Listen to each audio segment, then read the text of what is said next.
गुणवत्ता ऐप एवं सहयोगात्मक पर्यवेक्षण में जो हाल ही में संशोधन किए जा रहे हैं उसके विषय में आपका उन्मुखीकरण करने के लिए है। तो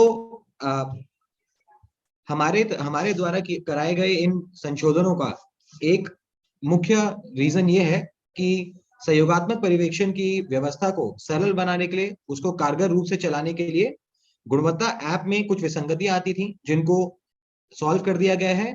साथ ही में जो हमारी सहयोगात्मक पर्यवेक्षण हेतु प्रश्नावली चलती थी उसके अंदर निपुण भारत मिशन एवं क्लासरूम ट्रांजैक्शंस पर विशेष रूप से ध्यान देने के लिए संशोधन किए गए हैं।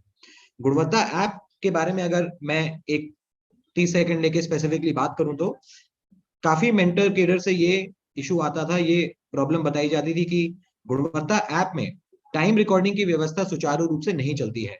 कई बार ऐसे होता है कि कोई कॉल आ जाती है या फिर अगर आप ऐप से बैक कर जाते हैं तो टाइम रिकॉर्डिंग उसमें रुक जाता है। उस प्रॉब्लम को सॉल्व कर दिया गया है। टाइम रिकॉर्डिंग अब ऑटोमेटिक टाइम स्टैम्प के माध्यम से होगी। साथ ही में जो लोकेशन लेने का मॉड्यूल था उसको भी सरल कर दिया गया है ताकि आपका लोकेशन एक्यूरेसी से दिया जा सके। तीसरी चीज जो की गई है सभी मेंटर साथियों के लिए ताकि उनका सहयोगात्मक पर्यवेक्षण करने की जो उनकी प्रणाली हो वो सुचारू रूप से चल सके, सरल रूप से चल सके। एसएनसी एवं ई पाठशाला के मॉड्यूल को जो जिसकी अभी जरूरत नहीं है उसको हटा दिया गया है। तो यह है हमारी गुणवत्ता ऐप में संशोधन। अब आते हैं प्रश्नावली में और सहयोगात्मक सर्वेक्षण की प्रश्नावली में क्या संशोधन किए हैं। तो सबसे पहले बात करने में इसमें निपुण भारत और क्लासरूम ट्रांजैक्शंस पर विशेष तौर से ध्यान दिया गया है। सबसे पहले मैं बात करूंगा कक्षा 1 से 3 में भाषा एवं गणित के लिए जो खास प्रश्नावली बनाई गई है उसके ऊपर। तो इसके अंदर हमारे जो सवाल हैं, हाँ आप देखेंगे कि हमारे मुख्य दो ही सवाल हैं इसके अंदर। पहला सवाल हमारा ये है कि संदर्शिका के अनुसार किस सप्ताह का कार्य किया जा रहा है। आप सभी जानते हैं हमारी शिक्षक प्रशिक्षण भी अभी चल रही है कि हमारे आधारशिला क्रियान्वयन संदर्शिका ही निपुण भारत मिशन और फाउंडेशन लिटरेसी एंड न्यूमरेसी के लिए हमारा आधार पढ़ाने का आधार है गणित और भाषा के लिए। तो उसी के हमारी संदर्शिका में साप्ताहिक एवं दैनिक लेसन प्लान भी दिए गए हैं। तो बहुत ही अनिवार्य है ये कि हमारे शिक्षक इस संदर्शिका का पूर्ण रूप से अनुपालन कर रहे हैं और उसको क्लासरूम में सुचारू रूप से चला रहे हैं ताकि बच्चे जो हैं वो कॉम्पिटेंसी आधारित शिक्षण का हिस्सा ले सकें।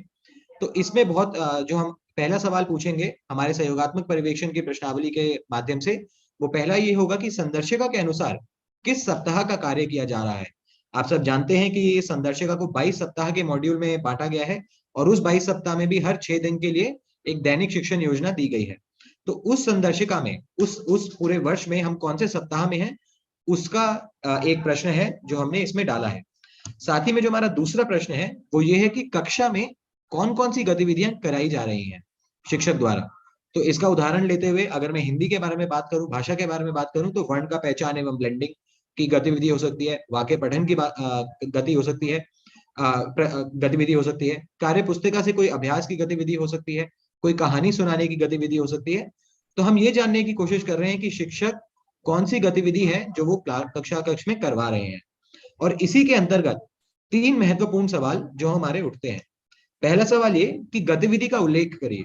तो अगर उदाहरण के तौर पे लीजिए, अगर शिक्षक जो है वो वर्ण पहचान एवं ब्लेंडिंग का कार्य कर रहे हैं तो उसके अंदर भी उस गतिविधि में क्या चीज करवाई जा रही है स्पेसिफिकली, क्या अभ्यास के अलग अलग मौके दिए जा रहे हैं, क्या बच्चों के साथ समूह में अभ्यास कराया जा रहा है, क्या स्वतंत्र रूप से बच्चों को अभ्यास करने का मौका दिया जा रहा है। तो ये जानने की कोशिश करें कि गतिविधि में स्पेसिफिकली ऐसी क्या चीज है जो कराई जा रही है। दूसरी चीज जो पूछी जा रही है इसके अंदर वो ये है कि उस गतिविधि को करवाने में जो हमारी शिक्षक संदर्शिका में शिक्षण योजना दी गई है, जो दैनिक शिक्षण योजना दी गई है और जो उसके चरण दिए गए हैं, क्या उनका अनुपालन एवं उपयोग हो रहा है। आप सब जानते हैं कि शिक्षक संदर्शिका जो है उसके जो दैनिक शिक्षण योजना है वो एक कॉम्पिटेंसी आधारित शिक्षण है और एक लैडर्ड एक तरीके से शिक्षण है जो हमारी निपुण सूची में, और उसकी जो दक्षताएं हैं वो निपुण सूची में भी दी गई हैं।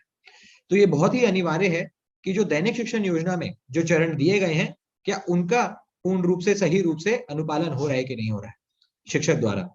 और तीसरी चीज जो हम जानने की कोशिश करेंगे कि बच्चों की सहभागिता कैसी है, क्या 70% से अधिक बच्चे सहभागी हैं उस कार्य में या नहीं।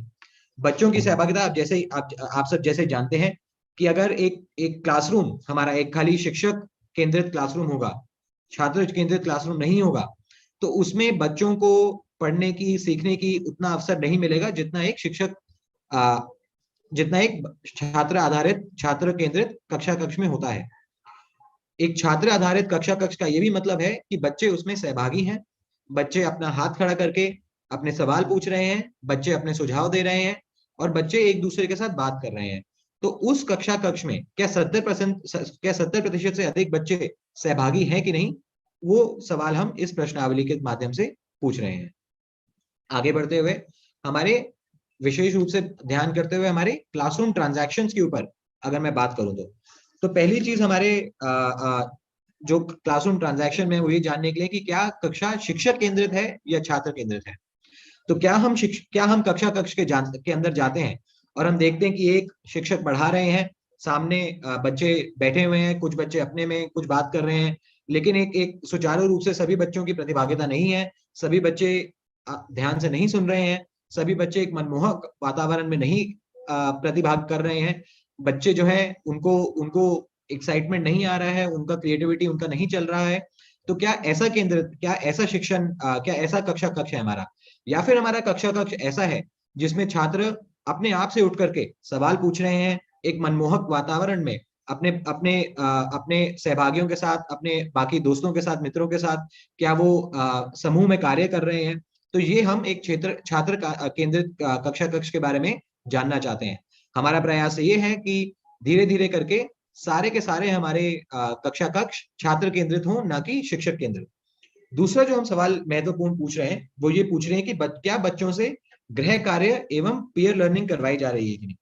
हम सब जानते हैं कि, और जिस जिस तरीके से हमने भी पढ़ा है और आज के समय में भी जो हमारी शिक्षण की प्रक्रिया रहती है कि सीखने के दो तरीके होते हैं, या तो हमें कोई बताता है या फिर हम किसी और से और या तो वो कोई बड़ा हो सकता है या फिर कोई हमारा मित्र, हमारे साथ काम करने वाला या हमारे साथ पढ़ने वाला, बच्चों के केस में वो हो सकते हैं।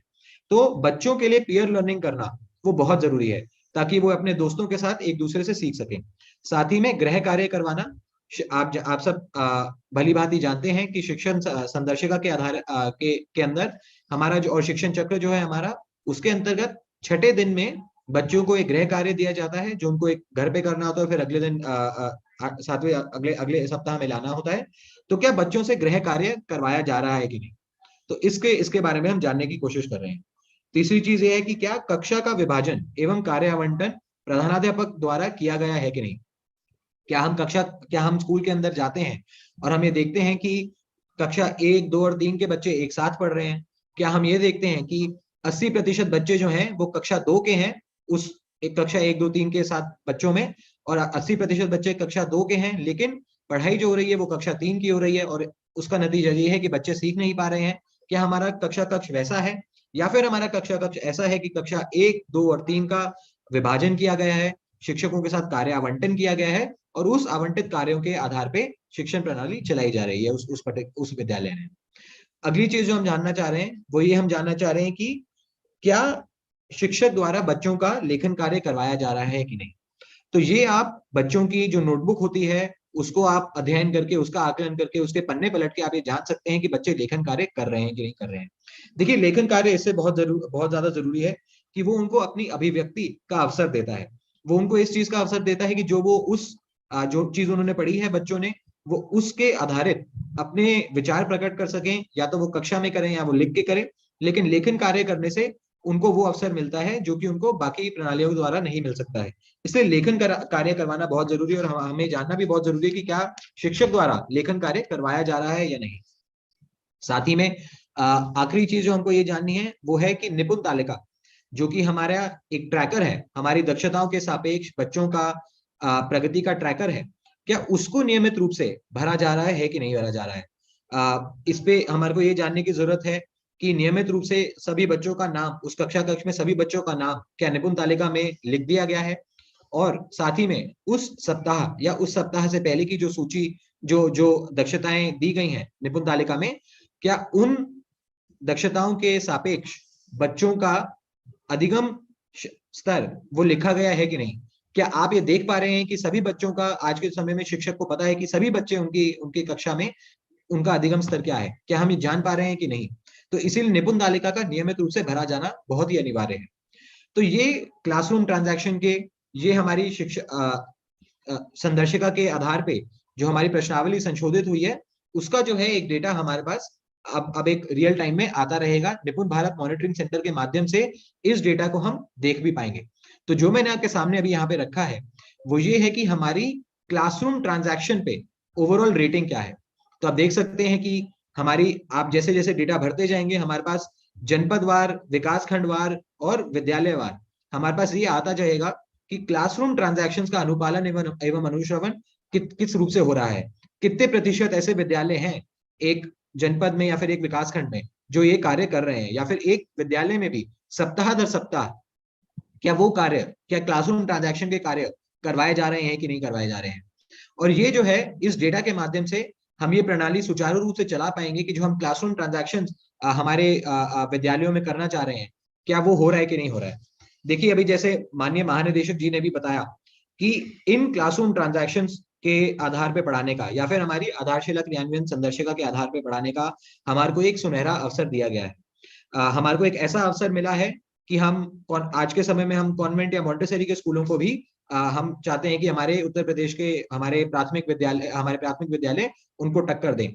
तो इन क्लासरूम ट्रांजैक्शंस का अनुपालन करवा के, आधारशिला क्रियान्वयन संदर्शिका का अनुपालन करवा के हम ये सपना देख रहे हैं कि हमारे सारे के सारे बच्चे उन प्राइवेट स्कूल के बच्चों को टक्कर दे सके। और मुझे पूरा कॉन्फिडेंस है कि इस प्रश्नावली के माध्यम से जो आप अपने विद्यालय भ्रमण करेंगे सहयोगात्मक पर्यवेक्षण के दौरान, और इस डेटा के आधार पे आप इस क्लासरूम ट्रांजैक्शन को, संदर्शिका के अनुपालन को आप पूर्ण रूप से चला सकेंगे। बहुत बहुत धन्यवाद।